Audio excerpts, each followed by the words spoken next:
Johnny Mac with your daily comedy news. Quick note at the top here, you may have noticed that I've trimmed the late night jokes a bit. I'm just trying to do the really strong ones based on some feedback I got from listeners. The ones from the other night, not that great. Going to skip them all. But Bill Burr dropped by the Manning cast during Monday Night Football. I was all excited for it, and then I thought there was no chemistry between Bill and the Manning brothers. Others may disagree, but it felt a little forced, and I went back to Buck and Aikman. But some of the lines from Bill Burr, he opened with, "Can I deal with the nightmare of talking to two Manning brothers? This is like the quarterback antichrist for me." Bill Burr is a New England Patriots fan. Peyton Manning with the Indianapolis Colts gave the Patriots some hassles, and of course Eli Manning beat the Patriots in the Super Bowl twice. Bill Burr said, "Those are brutal. They ripped my heart out, but fortunately we had some luck a few years ago." But when they went on that first one, the helmet catch, the drop pick, the missed sack, I was like, all right, it wasn't our day. But when Eli did it again, I was like, this guy's a gangster. The Manning cast had quite the night. Their first guest, President Obama. The Mannings joked with Obama about opening for Bill Burr, and Obama said, "Burr is actually a funny guy." Bill Burr noticed he called me by my last name like he's coaching me, and then he wondered why Obama had to throw in the word "actually."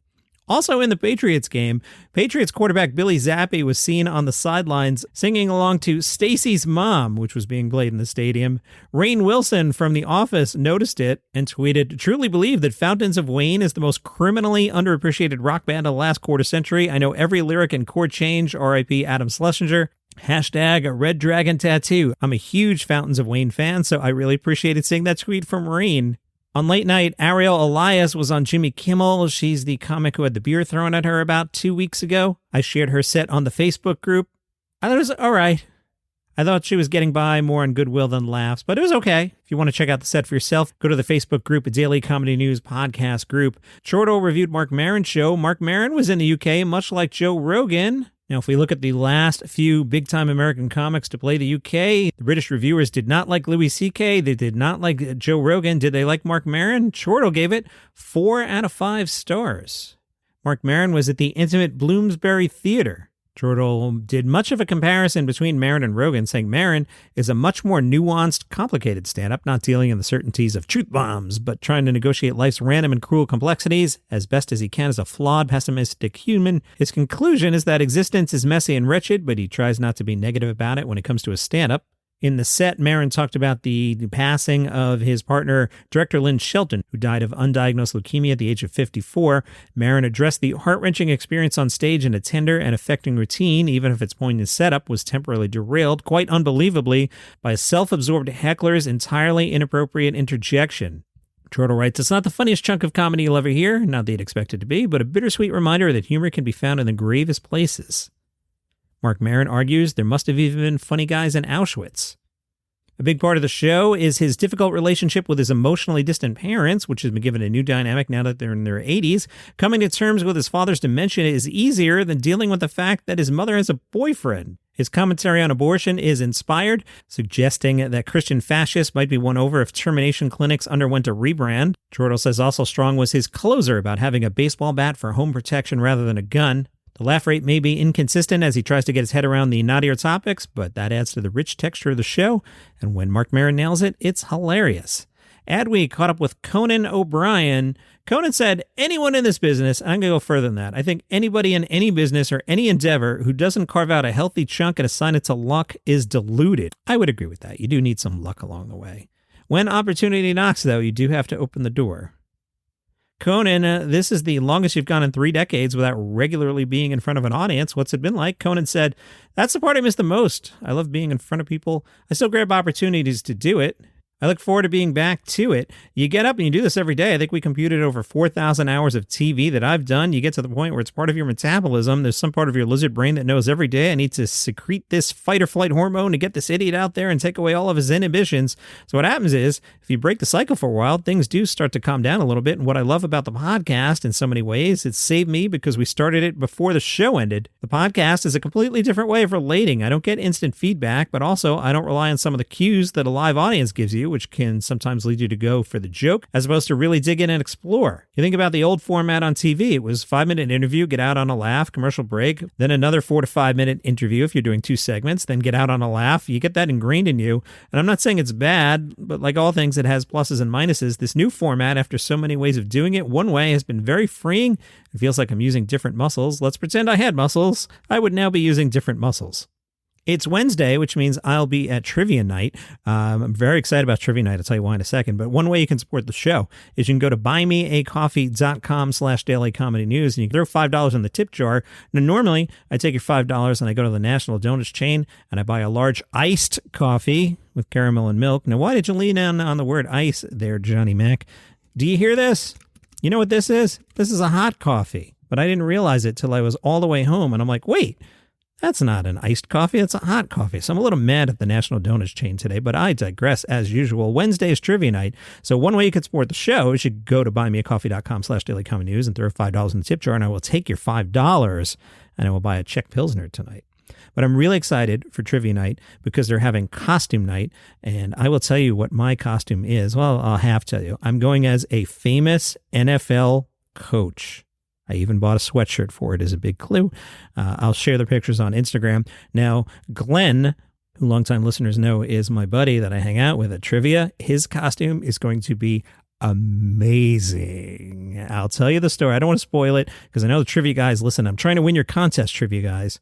But tomorrow, I will tell you the story of how Glenn's costume came to be. I've seen the preview of it. It is amazing. Couple things to tell you about. There's a new book, Don Rickles' Merchant of Venom, out in hardcover. The logline, riding a wave of success that lasted more than 60 years, Don Rickles is best known as the insult comic who skewered presidents, royalty, celebrities, friends, and fans alike. But there was more to Mr. Warmth than a devilish ear-to-ear grin and lightning-fast put-downs. Don Rickles was a loving husband and adoring father who suffered a devastating loss and a loyal friend to the likes of Bob Newhart and Frank Sinatra, a name-dropper. It was in small nightclubs where Don Rickles found success. My parents told me when I was growing up that Don Rickles had played the little joint on the corner, and I mean little joint on the corner, way back in, I don't know, probably like 1970 or so, and they saw Don Rickles on the corner where I grew up. Kind of random. It was in small nightclubs where Don Rickles found success, steamrolling hecklers, honing his acerbic put-downs, and teaching the world to love to be insulted. Sex, race, religion, nationality, physical appearance, political leanings. Nothing and no one was safe from the Planned Parenthood poster boy, as Johnny Carson referred to him. The Merchant of Venom is that book. Fortune Feimster's new special's out on Netflix. It's called Good Fortune. I'll add that to the list of 10 specials now I think I haven't caught up with yet. I will. Matt Bronger's new album, Doug, is available in stores and for digital release, and I added it to the playlist on the Live One app earlier today. Kurt Braunohler, his special Perfectly Stupid, is out on the Moment platform. That's also out today. Penn State canceled that comedy show that was going to feature Gavin McInnes, founder of the Proud Boys. They canceled it due to a threat of escalating violence after hundreds of people showed up to protest the event. They canceled it about an hour before the event was to begin. The university put out a statement saying it was necessary to cancel the speaking event in the interest of campus safety as demonstrations regrettably turned violent. Will Smith on the way back to being uncanceled.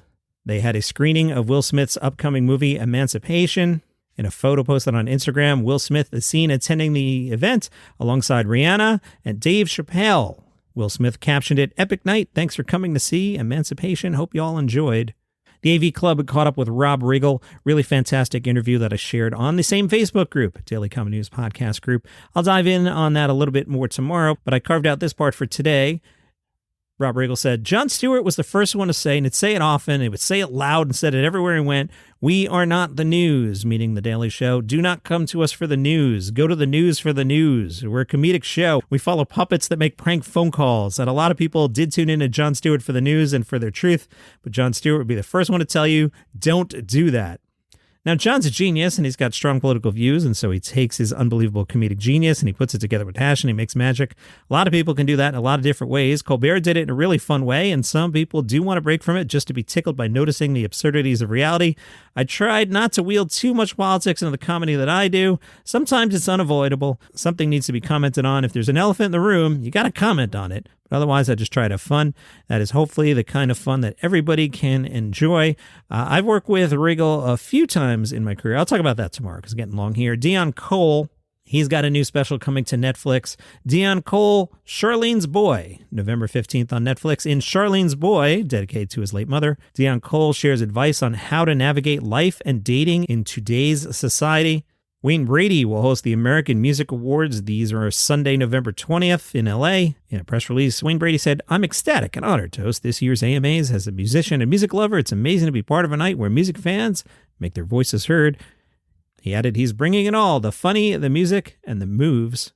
And comedic actor Leslie Jordan, best known for his work on Will and Grace and the Fox sitcom Call Me Kat, passed away at the age of 67, according to TMZ.